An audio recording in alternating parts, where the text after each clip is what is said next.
నడిచినా కూర్చున్నా మోకాళ్ళ నొప్పులు వస్తున్నాయా? ప్రాణ పెయిన్ క్లినిక్ లో అధునాతన చికిత్సతో మోకాళ్ళ నొప్పులు తగ్గించుకోండి. నమస్తే, వెల్కమ్ టు మనం జీవి. మనం ఉన్నది మన కోసం. నేను వలి. ప్రస్తుతం లైవ్లో జాయిన్ అయ్యారు రిటైర్డ్ చీఫ్ సైంటిస్ట్ ఎన్జిఆర్ఏ నుంచి శ్రీ నగేష్ గారు. వారితో మాట్లాడదాం. నగేష్ గారు నమస్తే సార్. నమస్కారం. నగేష్ గారు, జపాన్ పశ్చిమ తీరం భూకంపంతో అల్లాడిపోయింది, మనకు తెలిసిన విషయమే. ఒకే రోజు 155 ప్రకంపనలు వచ్చినాయి సార్. అసలు జపాన్కి ఎందుకు ఈ సమస్య? జపానే ఎందుకు ఎక్కువగా భూకంపాలకు లోనయ్యే పరిస్థితి ఉంది? మనం భూగోళ చిత్రపటం చూస్తే 16 మేజర్ పలకలు ఉన్నాయి. వాటిల్లో 3 పలకలు జపాన్ని చుట్టుముట్టున్నాయి. మొత్తం అక్కడ 4 పలకలు అంటే ఫిలిప్పైన్స్ పలక, పెసిఫిక్ పలక, యురేషియా పలక, ఒఖోత్స్క్ పలక, ఈ 4 పలకలు ఢీకొంటాయి అన్నమాట. ఎప్పుడైతే ఈ పలకలు ఢీకొంటాయో, ఒత్తిడి ఎప్పుడైతే భూమి పొరలల్లో ఏర్పడతాయో, అవి ఆ శక్తి ఎప్పుడైతే అధిగమిస్తుందో, అంటే ఆ పొరలలో ఉన్న రాళ్ల శక్తిని అధిగమించినప్పుడు అది భూకంపంగా సంభవిస్తుంది.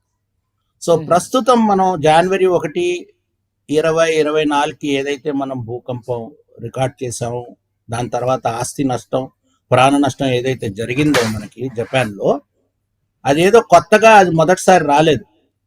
1741 నుంచి మొన్నటి వరకు చూస్తే జనవరి 1, 2024 వరకు దానికన్నా ముందర ఒక 5 భూకంపాలు సంభవించాయన్నమాట. లాస్ట్ భూకంపం అక్కడ సంభవించింది 1993లో. 1741 నుంచి వాళ్ళ దగ్గర డేటా ఉంది. ఓకే సార్, ఇప్పుడు 3 నుంచి 7.6 రిక్టర్ స్కేల్ మీద తీవ్రత నమోదైంది సార్. ఈ పలు ప్రకంపనల్లో 3 నుంచి 7.6, ఇప్పుడు 7 దాటితే అత్యంత ప్రమాదమా సార్? ఇప్పుడు చాలా వరకు బిల్డింగ్లు కూలిపోయిన పరిస్థితి కనిపించేది, 60 మందికి పైగా చనిపోయిన పరిస్థితి కనిపిస్తోంది. రోడ్లు మొత్తం 3-4 భాగాలుగా చీలిపోయిన పరిస్థితి మనం చూస్తున్న విజువల్స్లో. అంటే 7 దాటితే తీవ్రత ఎక్కువ అంటారా? ఎప్పుడు మనకి తీవ్రత 7ని అధిగమిస్తే దాన్ని లార్జ్ మ్యాగ్నిట్యూడ్ అంటాం. 8 నుంచి గ్రేట్ మ్యాగ్నిట్యూడ్ ఎర్త్క్వేక్ అంటాం. అంటే 8 మ్యాగ్నిట్యూడ్ ఉంటాయి. ఈ భూకంపం ఏదైతే 7.6 సంభవించిందో అది నిజంగానే చాలా తీవ్రతతో కూడిన భూకంపం. దాని నుంచి ఏదైతే మనకి సైస్మిక్ ఎనర్జీ రిలీజ్ అయిందో అది మనం చూసాం. Damage, economic damage as well as loss of life అయింది అనమాట అక్కడ. సో 7.6 అనేది చాలా పెద్దది. దాని తర్వాత మీరు ఏదైతే చెప్పారో 155 కాదు, ఇప్పుడు ఆల్మోస్ట్ దగ్గర 200 భూకంపాలు, వాటిని ఆఫ్టర్ షాక్స్ అంటారు. ఈ భూకంపం ఏదైతే సంభవించిందో మీరు దీని విస్తారం చూస్తే మీరే ఆశ్చర్యపోతారు.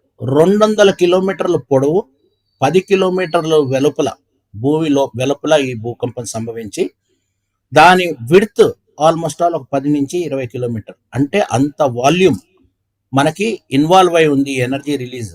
సో ఎప్పుడైతే ఈ భూకంపం 7.6 జరిగి ఫాల్ట్లలో కదిలికైనాయో, ప్రతి చోట మీకు ఎనర్జీ ఒకటే సమయంలో మీకు రిలీజ్ కాదు. సో ఇవి ఆఫ్టర్ షాక్ రూపేణా మనం చూస్తూ ఉంటాం. అందుకే 7.6 తర్వాత ఒక 6 magnitude after shock, largest after shock కొన్ని నిమిషాల తర్వాత సంభవించిన తర్వాత ఈ తీవ్రత అనేది ఆఫ్టర్ షాక్స్ తగ్గుతూ వచ్చింది. కానీ ఈ ఆఫ్టర్ షాక్స్ కొన్ని వారాల వరకు వాళ్ళు ఎక్స్పీరియన్స్ చేస్తూ ఉంటారు. అది వాళ్ళు తెలుసు కూడా. ఆ అవగాహన అనేది జాపనీస్ ప్రజల్లో ఉంటుంది. ఎందుకంటే వాళ్ళకి ప్రతి ఏడాది మనం చూస్తే చిన్న భూకంపాలు నుంచి పెద్ద భూకంపాలు మనం లెక్కేస్తే ఒక యావరేజ్ గత 50 ఏళ్ళ నుంచి చూస్తే వాళ్ళకి 185,000 భూకంపాలు సంభవిస్తుంటాయి. So they are geared up for those earthquakes. అంటే ఇప్పుడు జపాన్ లాంటి దేశస్తులు ఇక భూకంపాలకు అలవాటు పడిపోవాల్సిందే అంటారా? అంటే ఎప్పుడు ఏం జరుగుతుందో ఒక తెలియని పరిస్థితి, ఏదైనా జరగచ్చు, అంటే తరచుగా వచ్చే పరిస్థితి ఉంటుంది కాబట్టి ఏమంటారు? అక్కడ ప్రజల పాయింట్ ఆఫ్ వ్యూలో ఎట్లా ఉండాల్సిన అవసరం కనిపిస్తుంది మానసిక స్థితి? దాని పరిస్థితి గురించి నేను చెప్తాను. అక్కడ వాళ్ళ గవర్నమెంట్కి 3-pronged స్ట్రాటజీ ఉంది. అంటే ఏమిటి? ఫస్ట్ సైన్స్ డెవలప్ చేయటానికి, దానికి కావలసిన పరికరాలు, అనుసంధానం, అవన్నీ వాటిపైన కాన్సన్ట్రేట్ చేస్తారు. నంబర్ 2, భూకంపాలని మనం ప్రిడిక్ట్ చేయలేము కనుక ఏ సమయంలో ఎప్పుడు భూకంపం సంభవిస్తుందో అని మనం కట్టడాలు నిర్మాణాలు ఏవైతే ఉంటాయో ఉమ్, భూకంపాలని తట్టుకునేటట్టు ఆ నిర్మాణాలు ఏర్పాటు చేస్తాం. అలాగే బ్రిడ్జెస్ అయినా సరే, అలాగే రైల్వే మీరు చూస్తుంటారు, బుల్లెట్ ట్రైన్ ఆపేశారు, కొన్ని గంటల తర్వాత పునరుద్ధరించారు నగానోకి వాటికి ట్రైన్స్, బుల్లెట్ ట్రైన్స్ ఎస్పెషల్లీ. అవును. బుల్లెట్ ట్రైన్ ఎప్పుడైతే పైన అయ్యేటప్పుడు భూమి కంపించింది ఇన్స్ట్రుమెంట్స్ నుంచి తెలియంగానే automatically bullet train will stop at a particular station. అది Okay.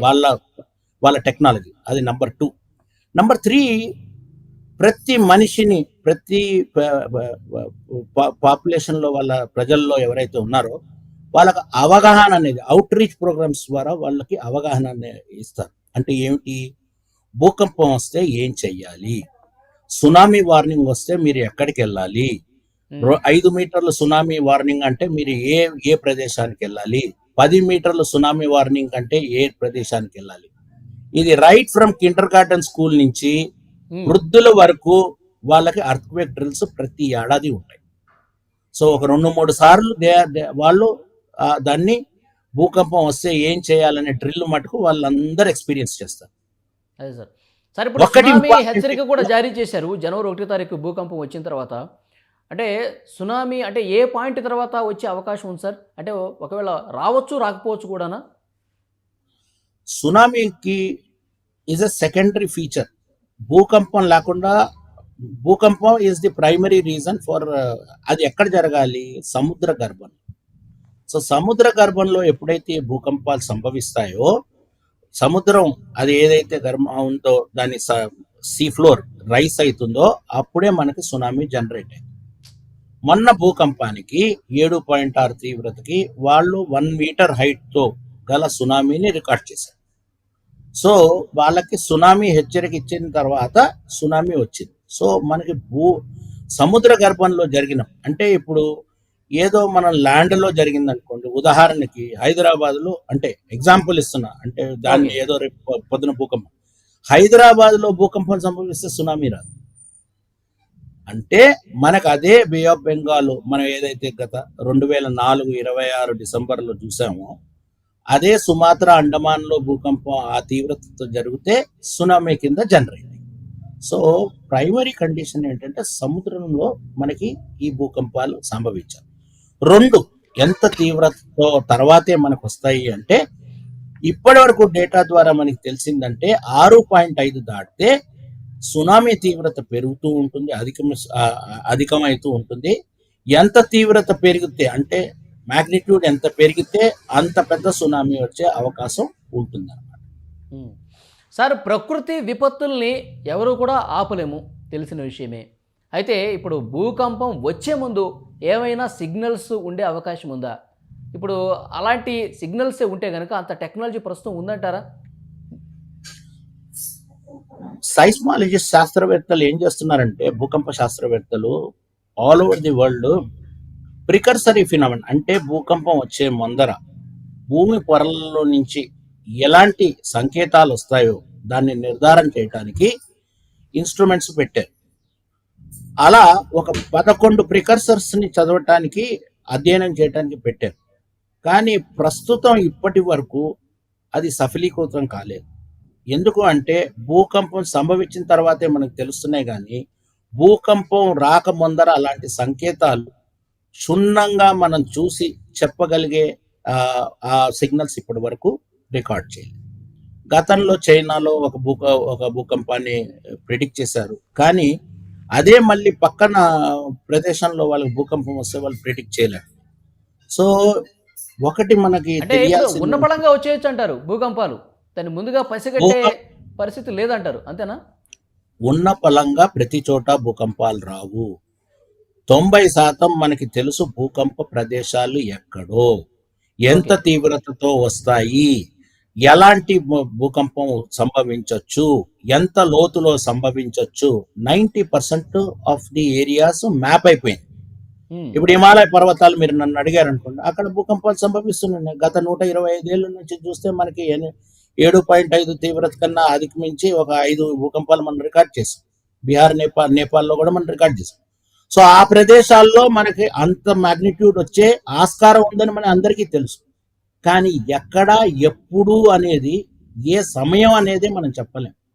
అందుకే భూకంపాలు మనుషుల్ని చంపవు. కట్టడాలు నిర్మాణాలు భూకంపం ఏదైతే ప్రకంపనలు వస్తాయి దాన్ని తట్టుకోగలిగితే మనం Hmm. భూకంపం నుంచి అసలు భయపడే అవసరమే లేదు.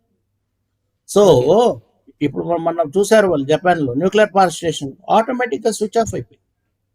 సో అలాగే బుల్లెట్ ట్రైన్లు ఆటోమేటిక్గా ఆగిపోయింది. సో ప్రతి ఒక్కదానికి సాంకేతికంగా మనం భూకంపం నుంచి తట్టుకునే దానికి ఎంత రీసెర్చ్ జరుగుతుంది ఆల్ ఓవర్ ది వరల్డ్ అంటే దాన్ని మనం అవగాహన పెంపొందించి దాన్ని అవలంబించాలి.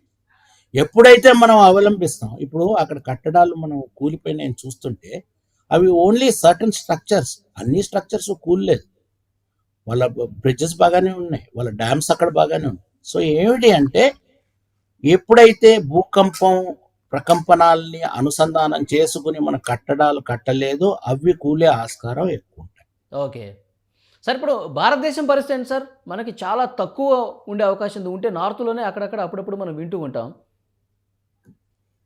నేను భారతదేశం గురించి మీకు చెప్తే seismic zoning map of India అంటారు. అంటే ఎంత తీవ్రతతో భూకంపం వచ్చినప్పుడు భూప్రకంపనం రావచ్చు అనేది ఒక 4 జోన్స్లో డివైడ్ అయి ఉంది ప్రస్తుతం. అది రివిజన్ అవుతుంది త్వరలోనే. మ్మ్.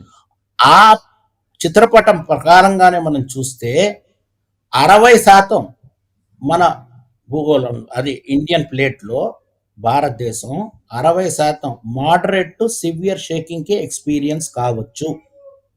అంటే 60% of the Indian land mass, అది ఎంత ఎక్కువ మీరు అర్థం చేసుకోవాలి. అవును.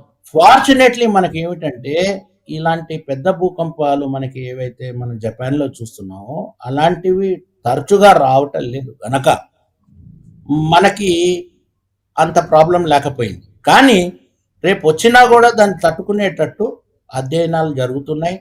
కట్టడాలు నిర్మాణాలు ఎలాంటివి చేయాలి, ఎలా చేయాలి, రేపు ప్రకంపనలు వస్తే ఎలా తట్టుకోవాలి, మ్మ్. వాటిపైన మన ఈ భారతదేశంలో కూడా చాలా రీసెర్చ్ జరుగుతుంది.